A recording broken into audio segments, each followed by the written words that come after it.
네, 안녕하세요. 테슬라 투자로 은퇴하기 아트라운TV입니다. 오늘 주제는요, 테슬라 압도적 1위, 어디에서 1위였을까요? 한번 알아보도록 하겠고요. 연말까지 미국 증시 극적 드라마가 펼쳐질까요? 이것도 알아보도록 하겠습니다. 테슬라, 애플, 아마존의 성장률도 한번 비교해 드리도록 할게요. 오늘도 인사이트 가득한 정보들이 많으니까 시청하시기 앞서 구독과 좋아요, 알람 설정 꼭 눌러주시기 바라겠습니다. 3대 지수 현황부터 또 살펴보고 가도록 하겠습니다. 항상 숲을 보는 게 중요하죠. 오늘 다우와 나스닥이 극명하게 갈리는 움직임을 보여주었습니다. 다우가 0.61% 오르는 동안 나스닥은 1.63%나 빠졌어요.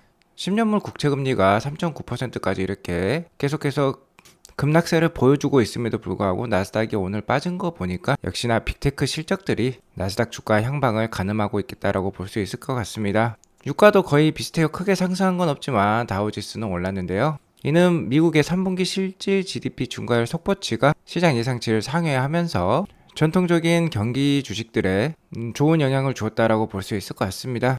1분기와 2분기 모두 역성장하는 GDP를 보여줬던 게 미국 경제인데 3분기부터는 이제 반전하는 모습을 보여주고 있어요. 자, 이런 거 보면 연준이 또 금리 인상 속도를 빠르게 할 수도 있겠죠. 경제가 괜찮다고 생각을 하면. 하지만 3분기 GDP 물가 지수는요. 시장 예상치에도 5.3%를 밑도는 4.1%를 만들면서 국채금리 하락도 유도를 했습니다. 그렇기 때문에 오늘 10년물 국채금리도 이렇게 빠졌다라고 볼 수 있을 것 같은데요. 자, 이런 거 보면 금리 인상 속도도 완화될 수 있을 것 같아요. 자, 현재 실적 장세죠. 3분기 실적 장세이기 때문에 계속해서 기업들의 실적 발표에 민감하게 주가가 움직이고 있는데요. 맥도날드 같은 경우는 어닝 서프라이즈를 기록하면서 다우지수 상승에 힘을 보탰다라고 볼 수 있겠는데, 메타가 전일 어닝 쇼크를 기록하면서 오늘 24.56%나 폭락을 했습니다. 그러면서 나스닥도 많이 빠졌다라고 볼 수 있을 것 같고요.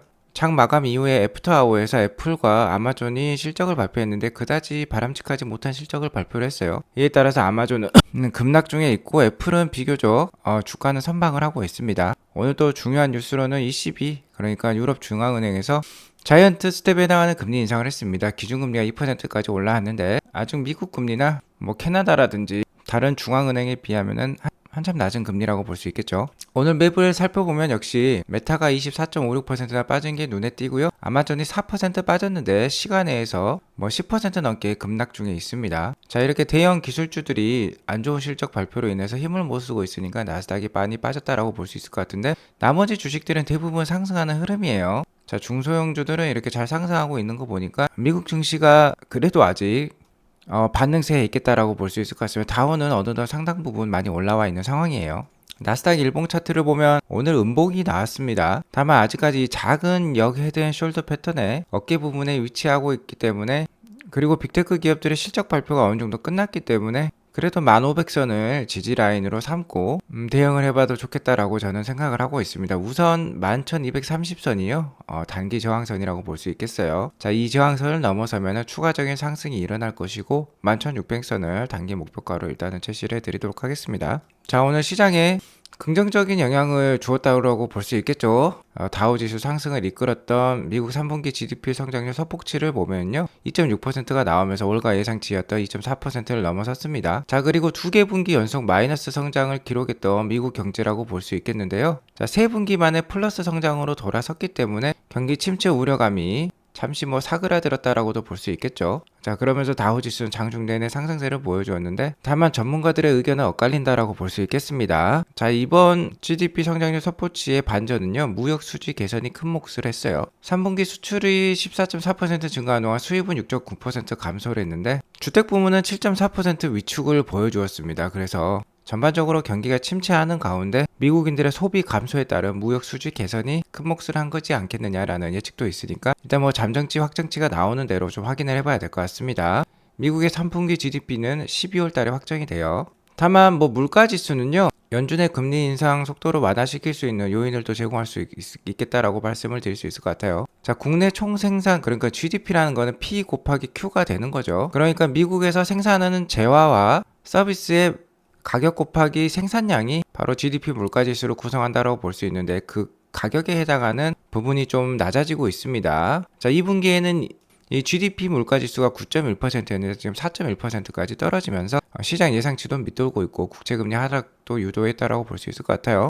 아무튼 지금 시장을 크게 좌지우지하는 거는 빅테크 기업들의 실적 발표라고 할 수 있겠는데요. 아마존이 4% 장중에 빠지고 어닝 쇼크를 발표하면서 지금 애프터아워에서 12% 넘게 빠지고 있습니다. 97.52불까지 내려오면서 지금 올해 최저 주가를 갱신하고 있는 흐름이에요. 자, 이 시장 전반적으로 악영향을 줄 수 있는 이슈라고 볼 수 있을 것 같고요. 아마존의 3분기 실적을 살펴보면 자, 매출은 그래도 전분기 대비해서 상승세를 보여주고 있습니다. 예측치 대비로는 지금 만족을 못 시켜주었기 때문에 어닝 쇼크를 기록했다라고 볼 수 있겠고요. 주당 순이익도 예측치를 넘어섰지만 지금 워낙 낮은 주당 순이익을 보여주고 있죠. 뭐 0불대 주당 순이익을 보여주고 있기 때문에 코로나 피크 시즌과는 너무나도 다른 모습을 보여주고 있습니다. 특히 클라우드 부문 AWS에서 예상을 하회하는 실적을 또 발표를 했고요.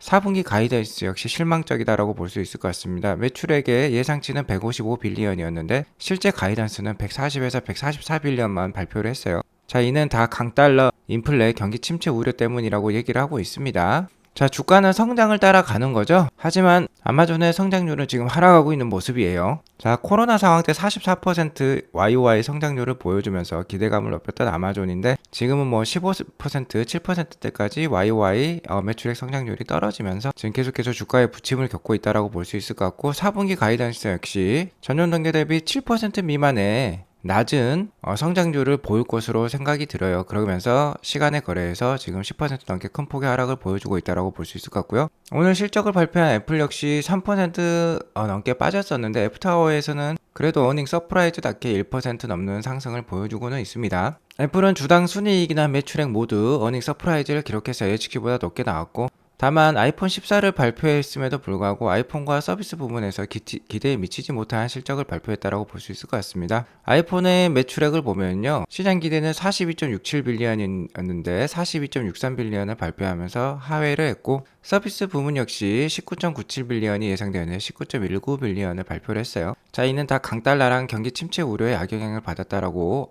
애플은 얘기를 하고 있습니다. 애플이 어닝 서프라이즈를 기록을 했지만 애플의 매출액 성장률은 계속해서 떨어지고 있는 흐름이에요. 자, YOY 성장률을 보면 이번 분기에 8.1%를 기록을 했지만 코로나가 한창이던 시기보다는 상당히 낮은 숫자라고 볼 수 있겠습니다. 애플이 한참 스마트폰을 보고받은 시기에는 연평균 성장률이 뭐 70%를 육박할 때도 있었어요. 이거는 거의 테슬라의 현재의 성장률을 보여주고 있는 것으로 생각이 듭니다. 자, 그렇기 때문에 애플은 기존의 구조적 성장주였고 테슬라는 현재의 구조적 성장주라고 볼 수 있겠죠. 애플이 현재 주가가 10년 전 대비 뭐 10배가 훌쩍 넘게 올랐기 때문에 테슬라도 이런 모습이 기대가 될 것으로 예상이 들어요. 그리고 애플보다 테슬라가 좋게 보는 이유는요. 테슬라는 뭐 테슬라 봇이랑 옵티머스 로봇이라든지 자율주행이라든지 또 에너지 사업이라든지 자, 무궁무진한 사업 영역을 아직도 가지고 있습니다. 거기에 더불어서 트위터라든지 스페이스X라든지 이런 사업들과 또 연계가 가능하기 때문에 훨씬 더 가능성이 크다라고 볼 수 있겠어요. 오늘 또 중요한 뉴스로는 유로존 자, ECB, 유럽의 중앙은행이죠. 금리 인상이 있었는데 2회 연속 자이언트 스텝을 밟았어요. 자, 이번에도 0.75% 금리 인상을 하면서 2%대까지 올라왔습니다. 라가르드 ECB 총재는요, 기자회견에서 통화정책 정상화 과정은 끝나지 않았다며 추가 인상을 또 강하게 시사하고 있습니다. 자, 그럴 수밖에 없는 게 지금 2%대라는 건, 미국이 3.25%를 보이고 있기 때문에 상당한 괴리감이 있죠. 그럼 따라갈 필요가 있겠다라고 말씀을 드릴 수 있을 것 같습니다. 유럽이 자이언트 스텝의 금리 인상을 밟았어도 미국의 금리 인상 속도가 완화될 만한 조짐은 지금 보이고 있어요. 11월 2일에 있을 FOMC 미팅에는 자이언트 스텝의 인상 확률이 87.3%로서 지금 전일 대비 좀 낮아지고 있는 흐름을 보이고 있습니다. 자, 일주일 전만 해도 98%에 육박인데 지금 87%까지 떨어졌고요. 자, 중요한 거는 12월 14일에 FOMC 미팅이라 했죠. 어차피 미국의 기준금리는 4%를 올해 안에 넘길 예정인데 12월 달에 그 기준금리 인상 속도가 좀 완화가 되는 흐름이 나오면 충분히 주가의 반전 드라마가 시작될 수도 있다는 거죠.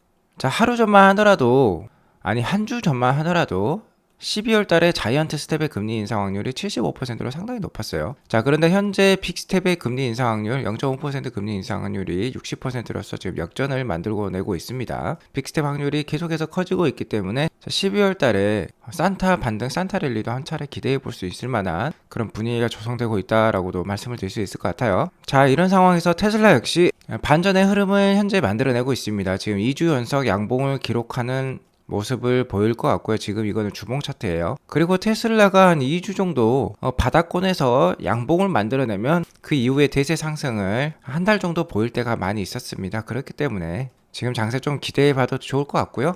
단기적으로는 그래도 246불 정도를 목표로 삼고 좀 대응해봐도 좋겠다 하단으로는 190불대 초반까지도 일단은 삼고 보수적 대응도 필요하겠다라고 말씀드릴 수 있을 것 같은데요. 뭐 기본적 분석을 해봤을 때도 테슬라가 여전히 싼 주가입니다.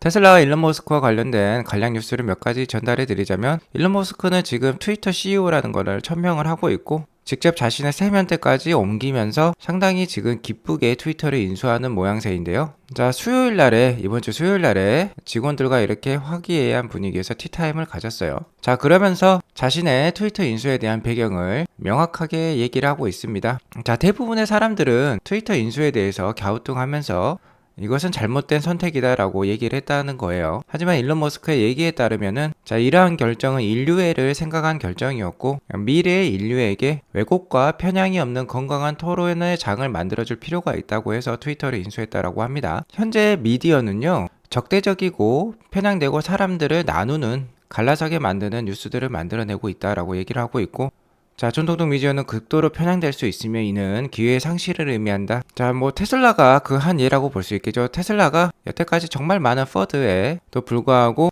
많은 사람들을 부자로 만들어낼 것처럼, 자, 트위터와 같은 왜곡이 없고 누구나 자신의 의견을 게재할 수 있는 토론의 장을 만들어서 사람들에게 진실을 알리고 싶다라는 것이죠. 자, 그리고 이날 일론 머스크는 또 하나의 얘기를 남겼는데, 트위터 직원의 75%를 자를 계획이 없다라고 천명했습니다. 일론 머스크가 트위터를 인수하게 되면은 직원의 75%가 해고될 것이라고 불안감이 조성이 되기도 했었죠. 자, 블라인드 앱에 따르면은 빨리 이제 해고될 거니까 다른 일자리를 찾아봐야 되겠다라는 트위터 직원들의 글들이 참 많았었어요. 하지만 일론은 그러한 해고 계획이 없고 트위터 직원들에게 트위터의 비전에 대해서 계속해서 얘기를 하고 있습니다. 트위터는 가능한 한 광범위하게 포괄적이어야 하며 다른 신념들 사이의 활발한 토론을 위한 공정한 포럼 역할을 해야 한다라고 얘기를 하고 있어요. 자, 오늘날 트위터는 7,500명의 직원을 보유를 하고 있는데, 자, 물론 회사에 도움이 되는 사람은 남기고 비효율적이고 직무 책임을 회피하는 직원은 부서 이전 또는 해고될 것이라고 일론 머스크는 또 얘기를 하고 있습니다. 자, 긴장감은 어느 정도 조성할 필요가 있겠죠. 자, 이미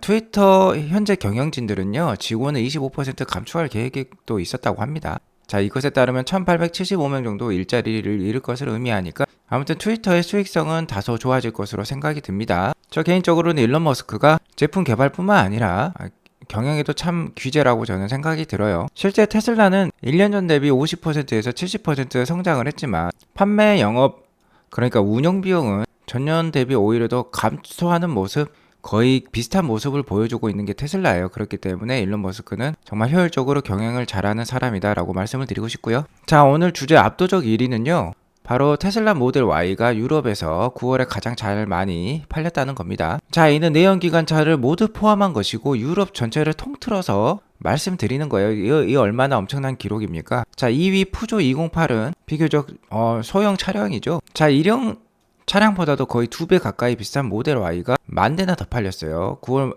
모델 Y는 29,400대가 판매가 되면서 전체 베스트 1위에 올랐습니다. 9월 유럽 판매량 1위가 테슬라 모델 Y예요. 자, 2위와의 압도적인 차이로 1위를 기록했다는 겁니다. 그리고 유럽 신차 시장만 보면요, 현재 유럽은 뭐 극도의 경기 침체를 겪고 있다라고 볼 수 있겠죠. 러시아의 가스 가격도 상당히 많이 올랐고 인플레이션이 워낙 극심한 상황이기 때문에 유럽 신차 시장도 쪼그라들어야 될 것 같은데, 유럽의 9월 신차 시장은요 8월 대비 3.5% 증가하는 것을 보여줬어요. 2달 연속 성장하는 모습인데, 자, 이는 테슬라 모델 Y와 같이 전기차 판매가 주를 이루면서 성장을 시키고 있다라고 볼 수 있을 것 같습니다. 실제 독일은요 9월 유럽 전체 수요의 27%를 차지했는데, 독일은 테슬라의 기가 베를린이 위치하고 있는 공장이죠. 역시 모델 Y가 이러한 수요를 이끌었다고 볼 수 있을 것 같고, 배터리 EV 점유율은 무려 15.6%에 현재 유럽은 달한다고 합니다. 상당히 많이 올라온 수치라고 볼 수 있겠고, 테슬라의 배터리 EV 점유율은 25%예요. 그러니까 유럽의 전기차 4대 중에 한 대는 테슬라라는 거죠. 자, 이런 상황에서 EU는 2035년부터 내연기관 자동차를 금지하는 것을 지금 확정을 한 상황입니다. 유럽연합은요, 뭐 폭스바겐과 같은 회사들이 있겠죠. 완성차 업계에서. 그리고 일부 국가, 뭐 독일도 여기에 들어가겠죠. 독일이나 이태리나. 유럽에서 많은 차량을 공급하는 국가들은 2035년부터 내연기관 신차 판매를 금지하는데 결국 반대를 해왔었는데 최종 합의를 할 수밖에 없는 상황에 이르렀고요. 자, 이는 전쟁 때문에 치솟은 국제 유가 급상승이 결정적으로 영향을 준 것으로 판단이 됩니다. 자, 그렇기 때문에 현재 테슬라가 유럽 1위를 하고 있는데, 자, 이런 법안마저 통과가 되었기 때문에 정말 테슬라의 구조적 성장, 앞으로 10년간의 구조적 성장은 정말로 클리어하게 명백하게 보입니다. 현재 테슬라의 배터리 EV 점유율은 유럽의 25%, 미국은 70%이기 때문에, 자, 이렇게 되면 2030년에 1000만 대는 당연히 판매할 수 있는 거예요. 자, 테슬라의 목표는 2030년에 연간 2000만 대 판매이기 때문에 현재 올해 한 130만 대에서 140만 대 판매를 기록할 예정이 있죠. 자, 그러면 2030년까지 10배에 가까운 판매 성장이 이어지게 됩니다. 그리고 그뿐만입니까? 자, 여기에 AI 자율주행 서비스라든지 테슬라 보까지 들어가기 때문에 훨씬 더 큰 수익, 큰 매출을 만들어낼 수 있는 게 테슬라예요. 자, 그러니까 현재 잔파도는 최대한 무시하고요. 트렌드를 선점할 필요가 있습니다. 구조적 성장주를 집중해서 투자하셔가지고 애플이 한참 스마트폰을 보급했던 2010년대 초반과 같은 모습을 향후 테슬라가 계속해서 보일 수 있다는 것이에요. 자, 애플과 아마존, 테슬라의 YOY 매출액 성장률을 비교해 보면요, 테슬라는 여전히 50%가 넘는 성장률을 연평균 기록하고 있습니다. 매 분기 50% 전년 동기 대비 성장을 하고 있다는 거예요. 하지만 애플과 아마존은 코로나 특수 상황이 끝나자마자 거의 1%에서 8%, 15%의 성장밖에 보여주지 못하고 있습니다. 자, 그리고 앞서 유럽의 전기차 판매량을 보셨듯이 경기 침체가 오더라도 구조적 성장은 지속되는 모양이에요. 자, 그렇기 때문에 테슬라 투자를 장기적 시각을 가지고 지속할 필요가 있고, 현재 테슬라의 이런 모습은 애플의 거의 10년 전 모습이라고 볼 수 있습니다. 자, 애플의 현재 주가의 상황을 보면은 테슬라의 미래가 점쳐지는 것이죠. 자, 이런 상황에서 테슬라는 자율주행을 정말 잘 완성하고 있습니다. 이렇게 눈길에서도 자율주행을 너무나도 잘하고 있는 모습이에요. 상당히 미끄러운 상황인데, 자, 이 미끄러운 마저 감지를 잘 해내면서 이렇게 주행을 잘하고 있는 모습이 나오고 있습니다. 자, 테슬라 주식을 가지고 있다는 건 기가팩토리 뿐만 아니라 자율주행 소프트웨어, 슈퍼컴퓨터 도조, AI 기술을 소유했다는 것이고요. 2027년 이내에 나올 테슬라가 지금 집중해서 만들어내고 있는 테슬라 봇 옵티머스마저 소유하고 있다는 것을 뜻합니다. 자, 이런 것들이 다 눈앞에 현실이 된다면요, 이미 주가는 넘사벽으로 올라와 있을 거예요. 계속해서 장기 투자하실 필요가 있겠다. 가지고 있지 않은 게 오히려 두려운 주식이다 라고 말씀을 드리며 오늘 방송을 마치도록 하겠습니다. 오늘 방송이 도움이 되었으면 구독과 좋아요, 알람 설정 꼭 눌러주시기 바라겠습니다. 오늘 금요일이죠? 붉은 보내시기 바라겠습니다. 감사합니다.